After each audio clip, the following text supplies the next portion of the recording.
bohong. Aku hanya memikirkan satu peraturan penting. Kenapa kau lakukan hari ini kalau kau bisa melakukannya besok? Hahaha. Few moments later.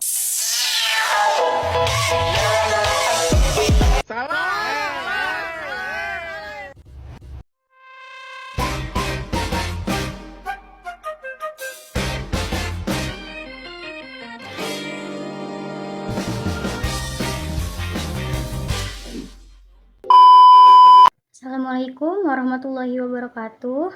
Yang saya hormati Bapak Nur Irwansyah MPD selaku dosen pengampu mata kuliah berbicara serta teman-teman yang saya banggakan. Perkenalkan, nama saya Rahsa Alifa Putri dengan nomor pokok 202521500217 dari kelas R2E. Pada kesempatan kali ini, saya akan mempresentasikan tugas akhir saya yang berjudul Menavigasi Identitas di Era AI, Menjaga Karakter Manusia di Tengah Gempuran Kecerdasan Buatan. Di dalam materi yang akan saya jelaskan, terdapat 5 poin penting yang akan saya bahas. Poin yang pertama adalah dilema mahasiswa di era AI. Poin yang kedua adalah batasan AI versus kelebihan manusia.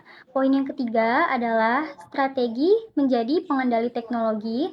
Poin yang keempat adalah urgensi kecerdasan emosional IQ. Dan poin yang kelima adalah integritas akademik dan penempaan karakter.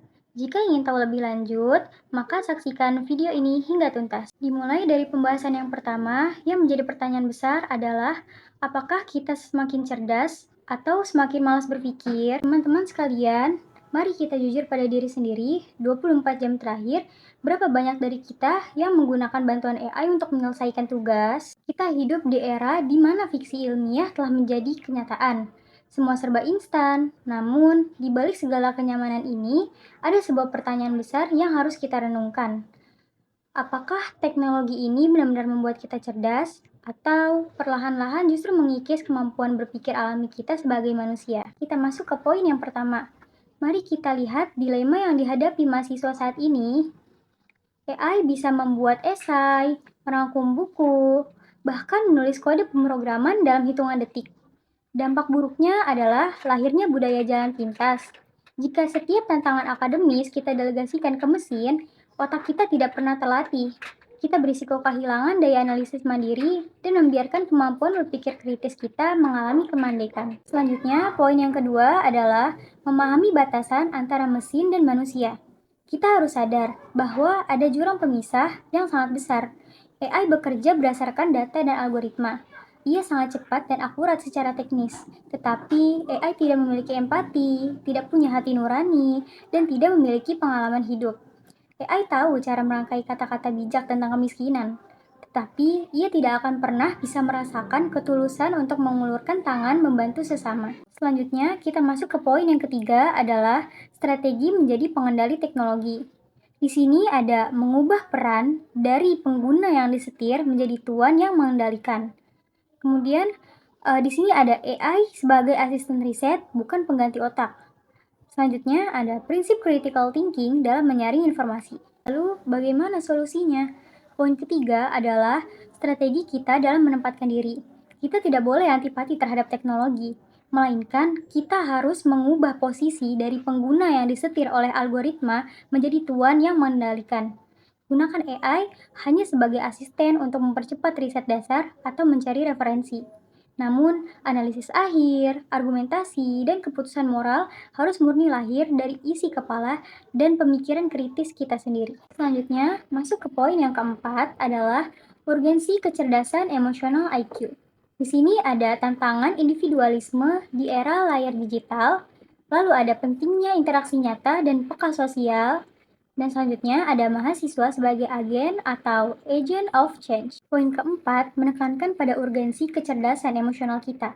Di era digital, kita terlalu sering menatap layar hingga mengabaikan interaksi nyata. Ingat, esensi kita sebagai mahasiswa adalah menjadi agen perubahan sosial. Kita harus tetap turun ke masyarakat, berdiskusi tatap muka, dan mengasah kepekaan sosial. Nilai kemanusiaan kita tidak diuji dari seberapa canggih gawai kita, melainkan dari bagaimana cara kita memperlakukan manusia lain di dunia nyata. Selanjutnya, masuk ke poin yang kelima adalah integritas akademik dan penempaan karakter. Di sini ada esensi kuliah, yaitu proses penempaan diri. Selanjutnya ada belajar dari kesalahan versus hasil instan, dan integritas moral yang tidak bisa dibeli. Poin yang kelima dan terakhir adalah tentang integritas akademik. Kuliah bukan sekedar tentang mengejar nilai IPK sempurna di atas kertas dengan memanfaatkan jalur pintas AI demi selembar ijazah. Kuliah adalah proses penempaan diri, tempat kita membuat kesalahan, belajar memperbaikinya, dan membangun prinsip hidup. Karakter, kejujuran, dan integritas moral inilah nilai sejati kita yang tidak akan pernah bisa dibeli ataupun ditiru oleh kecerdasan buatan manapun. Teman-teman semua, sebelum saya akhiri video ini, mari kita ingat kembali 5 poin penting yang sudah kita bahas dari awal tadi. Yang pertama, tentang dilema mahasiswa di era AI yang menantang kita untuk tidak terjebak dalam budaya jalan pintas. Yang kedua, kita harus paham batasan AI versus kelebihan manusia. Karena secanggih apapun teknologi, ia tidak akan pernah punya hati nurani seperti kita. Yang ketiga, kita butuh strategi menjadi pengendali teknologi agar kita yang memegang kendali penuh, bukan malah disetir oleh algoritma.